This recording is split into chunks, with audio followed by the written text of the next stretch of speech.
Okay, you're looking at the very first cylinder that I have ported. I mean, to me it's ported because I've took material out of this cylinder on the intake and the exhaust side, and I've actually took some out of the inside. I don't know if you guys will be able to see that or not, but down here on your lower transfers, I have. Only took out an eighth of an inch. Um, from the videos that I have watched here on YouTube religiously on porting, Tin Man, and I've watched Hopper's videos and Jake, J and S. I pretty much got the feel for porting, and here in the last couple of weeks, I have been buying grinders. I've bought bits. I have bought. Um, I don't even know what you call these. I know that this takes off rust, and it can take off the chrome in your cylinder too. Um, so don't use these on the inside. Um, and no, I didn't make that mistake of doing it myself. That's not how I found out. I found out by watching somebody else do it. But this one right here is like when it's spinning, it pretty much tapers out straight, and it is pretty good for like the like the edges and stuff like this. Just getting in there, cleaning up. I'll tell you one thing this is really good for is cleaning out all that crap that creates inside the cylinder whenever it's black as can be.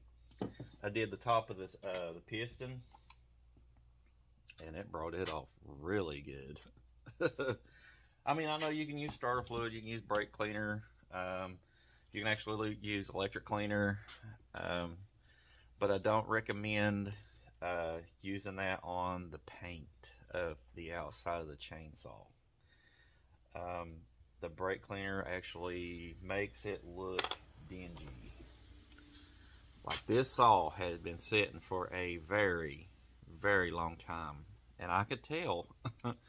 But see, I still have some nastiness up underneath there, and I still have to clean a little bit out of it. But as far as that goes, I've got this saw pretty much clean, all except for the bottom of that. Um, I might try this one and try to get that junk out of there because it's in a really tight spot. But normally I'll use, where are they at? I'll use picks and just kindly scrape it out. Try not to scrape off the paint. But yeah, back to the cylinder. So I pretty much got my advice from Hopper and Tin Man on this cylinder. This is a Pro Mac 555. It's basically a Pro Mac 55. It's the same CCs and everything. So do your homework. Do your homework. This one did not have a base gasket. Somebody used gasket maker to put this back together, which it does work. I mean, you can use it. It's not like you're breaking a rule if you use it. That's what it's for. But as far as the grinding, excuse me, all I did on the intake side is I took just a little tiny bit out of the whole roundness area. I just took a little tiny bit and even did the intake block to match. You can see where I grinded on it. Now the exhaust side, I took a little more, just a tiny bit more in between the divider because from watching other videos, I know that some people have took the divider out, and they regretted it after they did it. So I didn't take my divider out. All I did was take a little bit of meat off of it, just to make it a little bit thinner. Is this going to run 100%? I have no idea. The reason why I wanted to start with this saw is because the design of the cylinder is so easy to port. They're closed ports, is from what I'm gathering.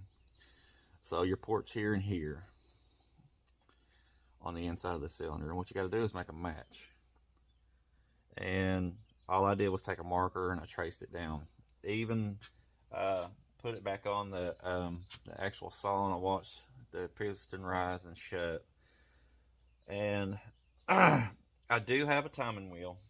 I do have one, but I don't have a way to mount one yet. And I'm actually looking for that spare drill chuck that I have, and I have not been able to locate it yet. But I know it's here in this mess somewhere. Maybe I probably threw it away. I honestly, when I start looking at stuff and I see it pile up, I get really upset. So I just start tossing stuff in a box to throw it away. But you know, if you guys see behind this camera, you'd be like, "Whoa!"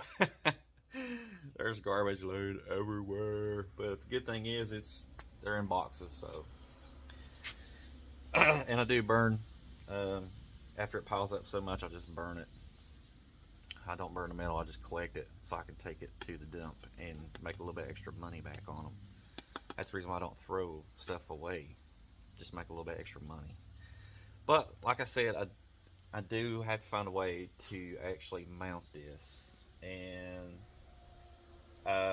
Josh at JK Saw Shop told me that I could take a flywheel nut, put a bolt through it, put a butterfly on the front here to hold it, and it should hold it really good. He said he dropped a saw with one of these on it, and the only thing it did was bend the wheel.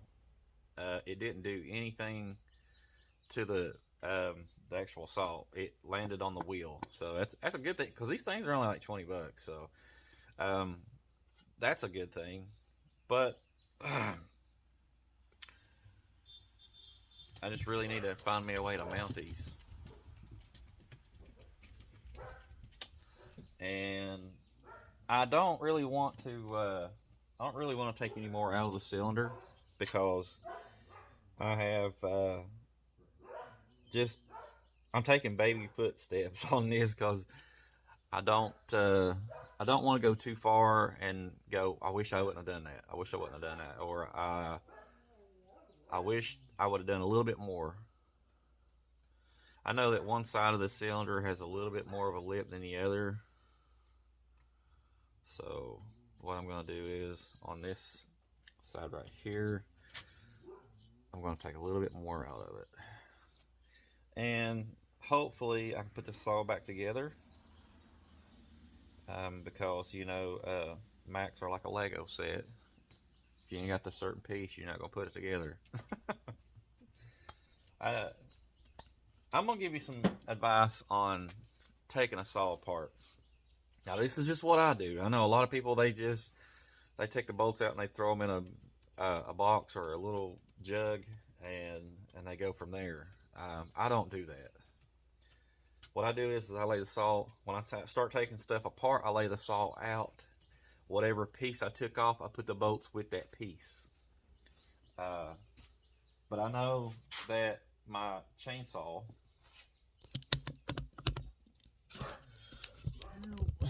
dogs are barking. Okay, my actual block in my cylinder, I kept all the bolts together. This saw was freaking nasty. I mean, really nasty.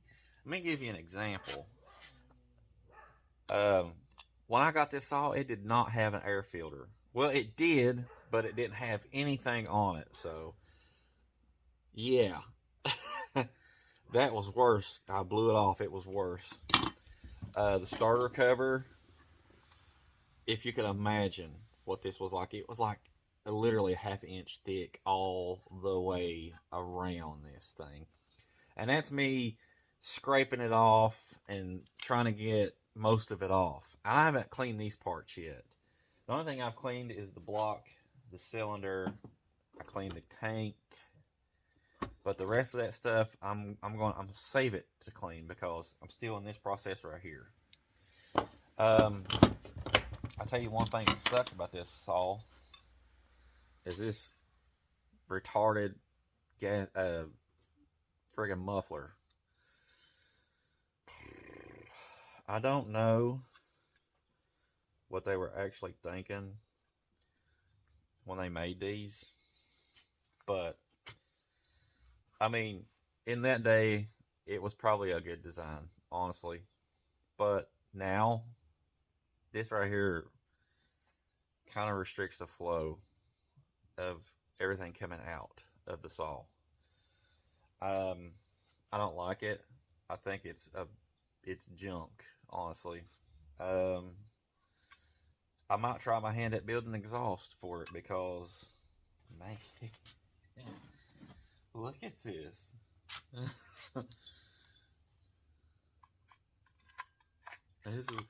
This is basically what you're working with.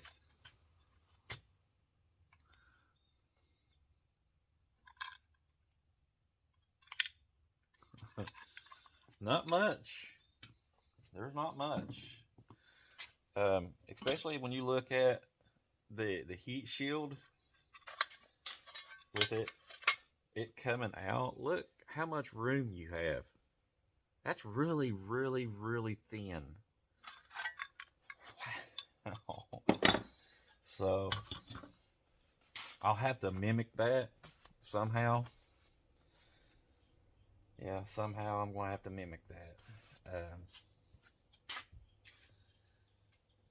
I'm going to have to go buy me some square tubing, but some really thin square tubing. Yes, I do know how to weld. I can stick weld, TIG weld, wire weld, MIG weld. The only thing I can't do is weld underwater. But this is my video for this. I'm not going to film any of the grinding process because, like I said, there are a ton of videos here on YouTube that shows you how to do this. What I'm doing is I'm doing trial and error. That's all I'm doing. I want to learn doing this myself. I want to know the things not to do and what to do, and things that you can do to improve whatever that you're doing. So by looking at what I've already done, I know I've opened up the transfers to get more air in the bottom of the block. I know I've opened up because like Tin Man said, when air has to go around a corner, it like constricts itself a little bit and it swirls. So if you take out the lip, okay, you got a lip, and if you make it like that, it opens it up a little bit better and it's not swirling as much. That's just what I take away from the video of watching his channel. And Hopper told me that your exhaust is already like heavily opened. He said just round them out. Your intake side, you can drop the bottom, and you can pretty much go around and make it look smoother than what it is, because there are like little lips, if you can see them. See the little lip right there? So I smooth it out. If you know what I'm talking about, here I'll show you on the cylinder itself. Okay, look, see all that, the overcast on it? So you can grind that stuff down and make it smoother. So that's what I'm taking away from that. Yeah, hopefully this thing will fire back up. But I didn't pay much money for this saw. That's the reason why I started with this one. And I thought that I would start with this saw because I love McCulloch.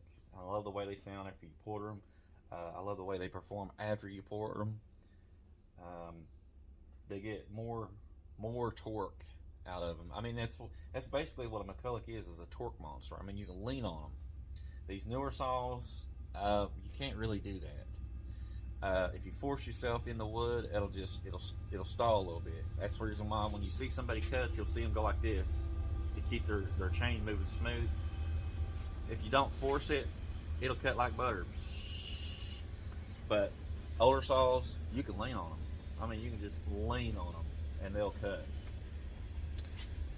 But I just wanted to share this with all of you guys. Like I said, I'm not gonna film any of the porting process because I'm still learning myself. So I don't want to say, hey, do it like this, or because I don't want you to go in your garage and start doing the same thing I did and blow your saw up. That's basically why. But yeah, till the next video, you guys have a wonderful day.